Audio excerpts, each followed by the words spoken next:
Hello, friends. Salutations chers amis. Aujourd'hui, nous allons conclure notre étude de la Révolution française dans le livre d'Ellen White, La tragédie des siècles. Dans ce chapitre, nous avons vu comment l'élimination des Écritures a conduit à une énorme violence, culminant dans ce qui est devenu le massacre de la Saint-Barthélemy, au cours duquel 70 000 protestants de toute la France ont été mis à mort pour leur foi en Dieu et en sa parole.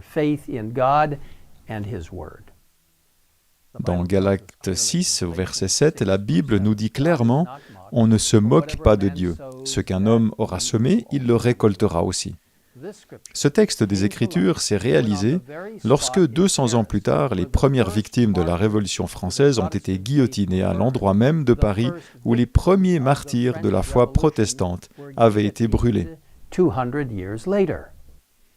Au cours de ce soulèvement révolutionnaire, Jésus-Christ y fut déclaré un imposteur et le cri de ralliement des incrédules qui le désignaient était « Écrasons l'infâme ». Le culte de Dieu fut aboli par l'Assemblée nationale. Les Bibles furent rassemblées et brûlées publiquement avec mépris. Bientôt, la France tomba complètement dans l'idolâtrie avec le culte d'une jeune femme décadente à laquelle on donna le titre de déesse raison. Cette soi-disant déesse raison fut introduite en grande pompe à l'Assemblée nationale, où elle fut dévoilée et placée à la droite du président. L'orateur la prit par la main et proclama « Mortels, cessez de trembler devant le Dieu que vos prêtres ont créé.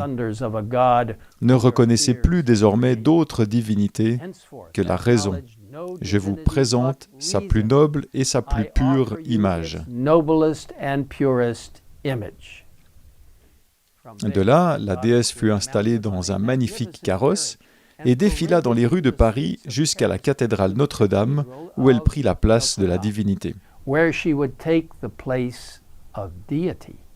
La déesse Raison fut amenée sur le grand autel et reçut l'adoration de toutes les personnes présentes en cette occasion blasphématoire. Malheureusement, ce que les gens ne savaient pas, c'est que l'esprit de liberté avait marché de pair avec la parole de Dieu. Partout où l'Évangile avait été reçu, les yeux s'étaient ouverts.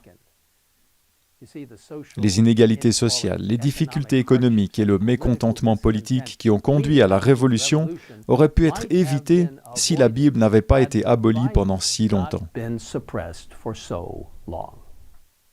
Les enseignements des Écritures auraient au contraire implanté dans les esprits et les cœurs des principes de justice, de tempérance, de vérité, d'équité et de bienveillance, principes qui sont la pierre angulaire de la prospérité nationale, a écrit Ellen White. Mais sans la Bible comme guide, le pays fut plongé dans un terrible bouleversement et dans un règne de terreur qui fit couler le sang dans les rues de Paris.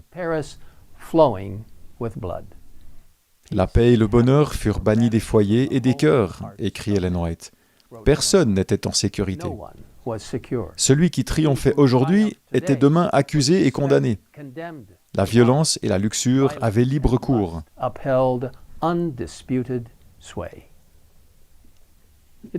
En 1793, l'Assemblée nationale française vota le décret abolissant la religion chrétienne et mettant la Bible à l'écart.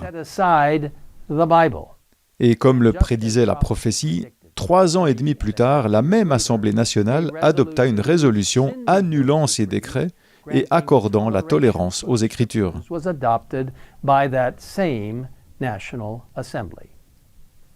Après que la France eut fait la guerre aux 2 témoins de Dieu, l'Ancien et le Nouveau Testament, la Bible a été honorée comme jamais auparavant.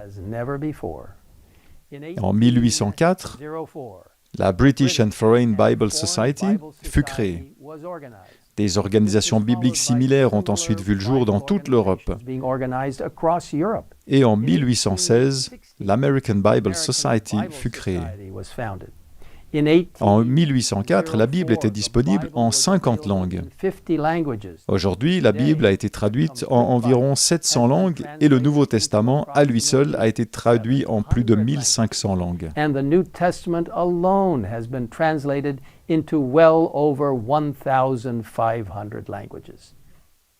Et au moins une partie de la Bible a été traduite en 3312 langues, ce qui permet à la majeure partie du monde d'avoir accès à au moins une partie de la précieuse parole de Dieu.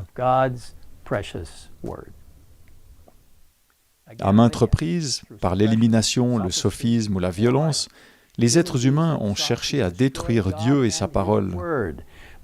Mais comme l'attestent les Écritures, l'herbe sèche et la fleur tombe, mais la parole de notre Dieu subsiste éternellement.